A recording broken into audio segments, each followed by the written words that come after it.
Все мы знаем, какое значение имели фронтовые письма в годы Великой Отечественной войны. Их ждали, читали и перечитывали, бережно хранили кто в комоде, а кто у сердца. Весточки на фронт летят и сегодня. Более 400 писем отправили учащиеся первой школы города Алдана мобилизованным и военнослужащим российской армии на Донбассе. Во времена цифрового общения теплые слова, написанные от руки, не только придают солдатам уверенности и мужества, а становятся девизом победы. Вся школа, больше, наверное, 400 писем. Причем не только ребята младших, особенно классов, не только сами писали, им помогали родители, это видно было в письмах. А что в них было? Простые, теплые, искренние слова поддержки, вера в то, что они вернутся с победой. Слова о том, что мы их ждем, что мы всегда будем думать о них, мы будем о них молиться. Вот такие простые и искренние слова были в письмах наших ребят. Идея такой акции пришла, когда школьники узнали, что преподавательский состав собирает материальную помощь и посылки фронту. Об этом узнали ученики школы. Когда они услышали, конечно же, все сразу заинтересовались этой идеей, говорят, а как мы можем помочь? А давайте мы что-нибудь скажем им, какие-то теплые слова. И вот так родилась эта идея. Ребята все поддержали, мы объявили акцию. Прежде всего, они хотели не оставаться в стороне. Они видели на примере взрослых, что помогали родители, переживали все взрослые, учителя. Поэтому, конечно же, они решили хоть как-то частичку себя, своей души отправить военным нашим на фронт, и чтобы поддержать их морально. Подобные акции прошли и в других школах города. Параллельно дети писали, рисовали, лепили, а взрослые отправляли работы на передовую. Письма и рисунки от алданских школьников дошли до адресатов, равно как и посылки, собранные педагогами и простыми жителями, которые переживают за ребят, отправившихся на фронт. Сбором и отправкой занимается специально созданный координационный центр помощи мобилизованным.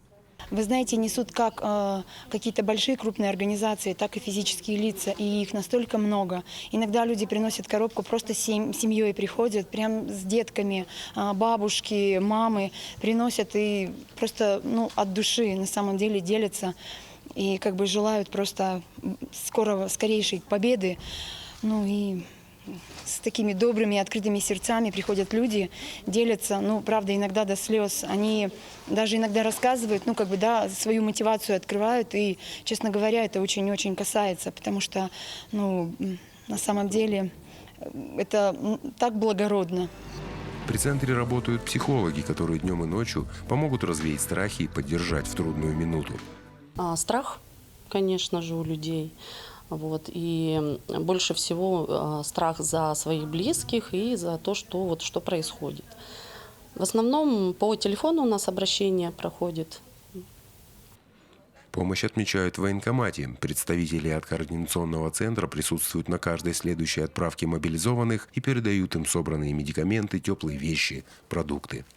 Центр работает, при отправках они все присутствуют, все предлагают, мобилизованным свои наборы, которые они уже приобрели, и берут, рюкзаки берут, перегружаются лекарства, весь набор, носки, термобелье идет, кто что, предлагают, и некоторые продукты на дорогу. Частичная мобилизация продолжается, пусть небольшими партиями, но идет. Люди возвращаются с войск, все равно заявляют жалобы на состояние здоровья, их там никто не смотрит, они возвращаются либо у нас здесь обследуются, либо в Якутске, и пока отправки продолжаются. Мы проводим оповещения, уточнение данных и, на перспективу работаем немножко, чтобы иметь уже уточненные данные, потому что опыт проведения первых дней, особенно оповещения, показал, что по домашним адресам это практически невозможно найти. Город перестроился, много посносили, зданий, сооружений, кто-то переехал в эти новые. Идет мобилизация и в тылу. С каждым днем все больше и больше людей и организаций подключаются к теме. Новый театральный сезон для театра юного зрителя начался с потерь. 2 сотрудников театра призвали по мобилизации. Дружный коллектив пришел проводить своих коллег, а всем, кто отправлялся на фронт, пожелать удачи, победы и скорейшего возвращения домой. Да, конечно, пришлось пересмотреть весь репертуар, весь репертуар на этот сезон.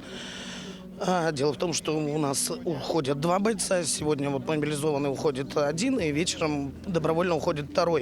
Для нашего театра это вообще, конечно, большой урон, потому что мы потеряли сразу 2 бойцов, а для нашей маленькой труппы это прям урон. Репертуар будет пересмотрен. Точно так же мы хотим вести свободное посещение детям мобилизованных. Ну, то есть будем, конечно, подстраиваться под реалии времени. Алданские казаки одни из первых подали список добровольцев, которые готовы защищать рубежи Родины. Ну вот сейчас 4 уходит, записаны много, все ждут своей партии, своей отправки. Согласно возрасту, согласно именно военной специальности. Уходят потихоньку. Какой настрой? Боевой. Прикоснулись к войне и студенты косвенно, но это изменило их мировоззрение. Поисковый отряд из Алданского политехникума вернулся с вахты памяти, акции, которая в этом году проходила в Тверской области, где в годы Великой Отечественной войны проходил Калининский фронт. Ну, эмоции на самом деле были необычные, очень интересно было. И ты сразу понимаешь, какая сильная была война, жесткая. Там понимаешь, насколько все это было страшно. И даже так не опишешь словами. Из командировки ребята привезли не только впечатления, но и экспонаты для будущего музея боевой славы, который организуют в техникуме. Гильзы, патроны, солдатские каски – все это ребята подняли сами из земли. Джевская земля, она наполнена осколками, гранатами, бомбами, очень много. Там, куда металлоискателем не покажешь, везде пищит. И Мосинку находили, и гранаты, лимонки. Довелось поднять и солдат. При раскопках ребята находили останки бойцов, которые полегли, защищая родину от врага. Необычное чувство. Вроде бы ты зацепился за человека, ну, то, что есть какая-то надежда поднять бойца. Но есть что-то такое немного угнетающее. То, что вот он здесь лежит посреди леса. Но есть надежда, то, что мы его поднимем и все-таки донесем до места захоронения.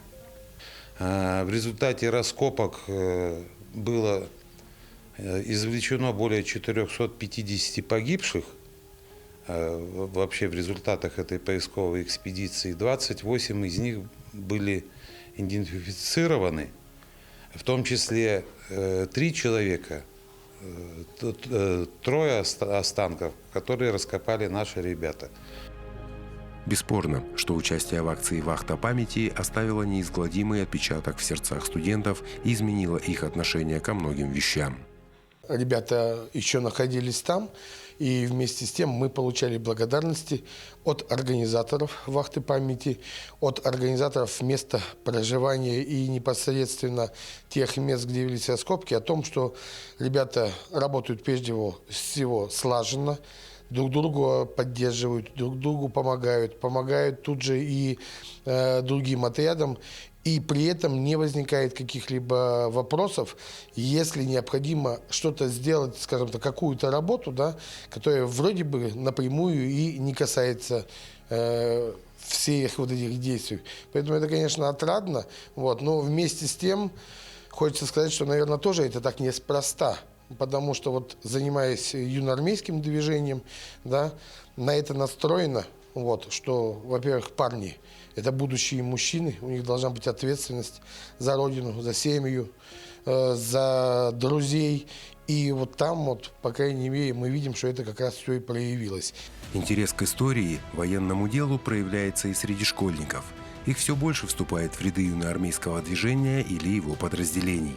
Недавно в Алдане появилось новое военно-патриотическое направление «Юнавиа», которое от юноармейцев отличается не только формой. Кроме формы, у нас устав общий, юноармейский, да, поэтому юноармейцы, они соблюдают устав общий, а Юнавиа, чем занимается Юнавиа? Это такое отделение, которое будет более изучать гражданскую авиацию, военную авиацию, историю аэропорта, аэрофлота, воздушного пространства и прочее, история наших вот ветеранов как раз авиации.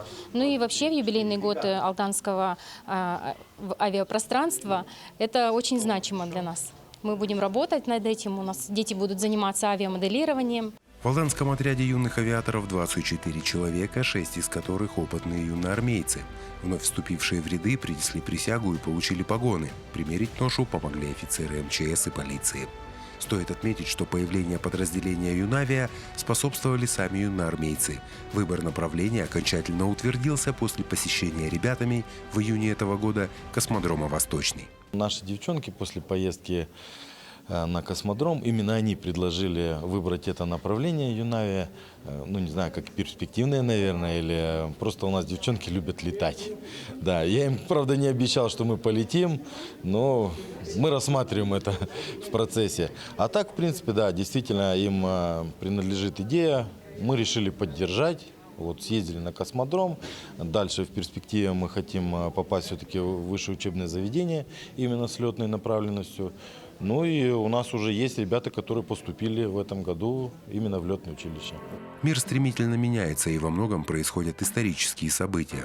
Вопрос лишь в том, кто мы в этом водовороте – свидетели или участники.